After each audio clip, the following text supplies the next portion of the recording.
আজ ৩০শে মার্চ সোমবার ২০২৬ আবহাওয়া অধিদপ্তরের গুরুত্বপূর্ণ সতর্কবার্তা। আজ রাতেই দেশের একাধিক জেলায় ধেয়ে আসছে তীব্র কালবৈশাখী ঝড় এবং অতি ভারী বিক্ষিপ্ত বৃষ্টিপাত। আজকে দেশের অধিকাংশ জেলার আবহাওয়া পরিষ্কার, তবে বিকাল বা সন্ধ্যার মধ্যেই দেশের আকাশে প্রবেশ করতে পারে গভীর সঞ্চালনশীল বৃষ্টিবাহী মেঘমালা, যার প্রভাবে রাজশাহী, খুলনা, বরিশাল, চট্টগ্রাম, ঢাকা, ময়মনসিংহ ও সিলেট বিভাগ সহ ভারতের উত্তরবঙ্গ, ত্রিপুরা এবং আসামের একাধিক জেলায় অতি ভারী বৃষ্টিপাতের পূর্বাভাস রয়েছে। আজ ৩০শে মার্চ সোমবার এবং আগামীকাল ৩১শে মার্চ মঙ্গলবার, আজ এবং আগামীকাল আগামী ২৪ থেকে ৪৮ ঘন্টা কোন কোন জেলার আবহাওয়া কেমন থাকতে পারে এ বিষয়ে কি বলছে আজকের আবহাওয়ার রিপোর্ট জানিয়ে দিব। বিস্তারিত সঙ্গেই থাকুন। প্রতিদিনের আবহাওয়ার আপডেট খবর পেতে আমাদের চ্যানেলটি সাবস্ক্রাইব করে বেল আইকন অন করে রাখুন। প্রিয় দর্শক, চলে আসলাম আবহাওয়ার পূর্বাভাস মেঘমালা স্যাটেলাইট চিত্রে। এখান থেকে দেখতে পাচ্ছি আজ বিকাল ৪টা বা ৫টার মধ্যেই দেশের দক্ষিণ এবং দক্ষিণ পূর্বাঞ্চলের জেলাগুলোতে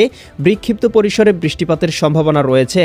বিশেষ করে দেখতে পাবো বরিশাল, ভোলা, বুরহানুদ্দিন, লালমোহন, চরফেশন, মির্জাগঞ্জ, মাঠবাড়িয়া, পাথরঘাটা, কলাপাড়া, জিয়ানগর, কাউখালী, এদিকে রয়েছে গৌরনদী, টুঙ্গিপাড়া, বাগেরহাট, মোংলা, এই অঞ্চলগুলোতে। এছাড়াও দেখতে পাবো খুলনা, গোপীনাথপুর, মাদারীপুর, মাকসুদপুর, এদিকে রয়েছে কুমিল্লা, এদিকে ব্রাহ্মণপাড়া, হোমনা, মাকসুদপুর, লাকসাম, হাজীগঞ্জ, রায়পুর, চঙ্গলনিয়া, বেলোনিয়া, এদিকে দেখতে পাচ্ছি দীঘিনালা, খাগড়াছড়ি, লংদু, মানিকছড়ি, ফাটিকছড়ি, রাঙামাটি, হাটহাজারী, বিলাইছড়ি, রাজস্থলী, রওনছড়ি, সাতকানিয়া, চকুরিয়া, কুতুবদিয়া, মহেশখালী, এই অঞ্চলগুলোতে হালকা থেকে মাঝারি ধরনের বৃষ্টি এবং বজ্রসহ বৃষ্টিপাত হতে পারে।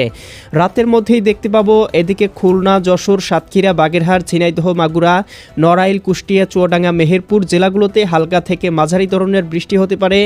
একই সাথে ঢাকা বিভাগের ঢাকা, দোহার, ফরিদপুর, মাকসুদপুর, শিবচর, মাদারীপুর, হাজীগঞ্জ, রায়পুর, গৌরনদী, টুঙ্গিপাড়া, এদিকে রয়েছে মাকসুদপুর, হোমনা, এদিকে নরসিংদী, ব্রাহ্মণবাড়িয়া, কাপাসিয়া অঞ্চলগুলোতে হালকা থেকে মাঝারি ধরনের বৃষ্টি এবং বজ্রসহ বৃষ্টিপাত হতে পারে। এছাড়াও রাতের মধ্যেই দেখতে পাবো সিলেট, সুনামগঞ্জ, হবিগঞ্জ, মৌলভীবাজার, ময়মনসিংহ, জামালপুর, শেরপুর, নেত্রকোনা জেলাগুলোতেও হালকা থেকে মাঝারি ধরনের বৃষ্টি এবং বজ্রসহ বৃষ্টিপাত হতে পারে।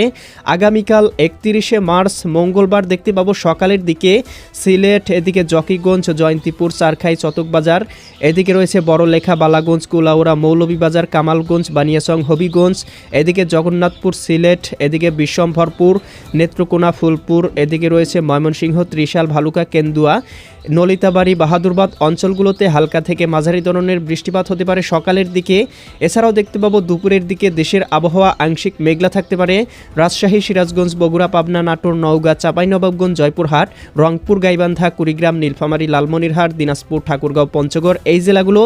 এছাড়াও দেখতে পাবো ময়মনসিংহ, সিলেট, ঢাকা, এদিকে চট্টগ্রাম, বরিশাল বিভাগের আকাশটাও আংশিক মেঘলা থাকতে পারে।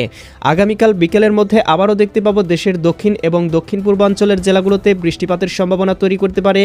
বিশেষ করে খুলনা, সাতক্ষীরা, শ্যামনগর, এদিকে রয়েছে পিরোজপুর, জিয়ানগর, মাঠবাড়িয়া, এদিকে বাগেরহাট, টুঙ্গিপাড়া। এছাড়াও দেখতে পাবো এদিকে দীঘিনালা, খাগড়াছড়ি, লংদু, মানিকছড়ি, ফাটিকছড়ি, নোয়াখালী, লক্ষ্মীপুর, ফেনী, কুমিল্লা, চাঁদপুর, ব্রাহ্মণবাড়িয়া, সিলেট, সুনামগঞ্জ, হবিগঞ্জ, মৌলভীবাজার, ভারতের ত্রিপুরা রাজ্য, উত্তরবঙ্গ এবং পশ্চিমবঙ্গ, কলকাতা, খড়গপুর, চন্দননগর, আরামবাগ, মুর্শিদাবাদ, কাটোয়া, দুর্গাপুর, শান্তিপুর, বর্ধমান জেলাগুলোতে হালকা থেকে মাঝারি ধরনের বৃষ্টি এবং বজ্রসহ বৃষ্টিপাত হতে পারে। এছাড়াও দেখতে পাবো আগামীকাল সন্ধ্যার মধ্যেই দেশের দক্ষিণবঙ্গ এবং পশ্চিমবঙ্গের একাধিক জেলায় ভারী বৃষ্টিপাত হতে পারে।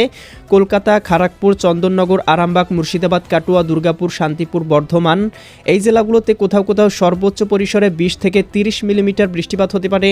একই সাথে খুলনা, যশোর, সাতক্ষীরা, বাগেরহাট, ঝিনাইদহ, মাগুরা, নড়াইল, কুষ্টিয়া, চুয়াডাঙ্গা, মেহেরপুর এই জেলাগুলোতেও 5 থেকে 7 মিলিমিটার বৃষ্টি হতে পারে এবং রাতের মধ্যেও 2-1টি স্থানে বৃষ্টিপাত হতে পারে। সিলেট বিভাগ, ভারতের ত্রিপুরা রাজ্য এবং এদিকে রংপুর বিভাগের একাধিক জেলা। আগামী পহেলা এপ্রিল থেকে দেখতে পাবো দেশের আকাশ আস্তে আস্তে পরিষ্কার হতে শুরু করবে। বিকেলের দিকে আবহাওয়া পরিষ্কার হয়ে যাবে। এরপরে কিন্তু দেশের দিকে একটি তীব্র তাপপ্রবাহ আসতে চলেছে। আগামী 4 থেকে 5 দিন তীব্র তাপপ্রবাহটি চলতে পারে। এরপরে আবারও 7 তারিখ থেকে 8 তারিখের মধ্যে আবারও বাংলার আকাশ মেঘলা হয়ে যাবে এবং আবারও বাংলায় বৃষ্টিপাতের সম্ভাবনা তৈরি করতে পারে। প্রিয় দর্শক, এই ছিল আজকের এবং আগামীকাল আগামী এক সপ্তাহের সম্পূর্ণ পূর্বাভাস। কেমন লাগলো কমেন্ট করে জানিয়ে দিবেন। প্রতিদিনের আবহাওয়ার আপডেট খবর পেতে চ্যানেলটি সাবস্ক্রাইব করে বেল আইকন অন করে রাখুন।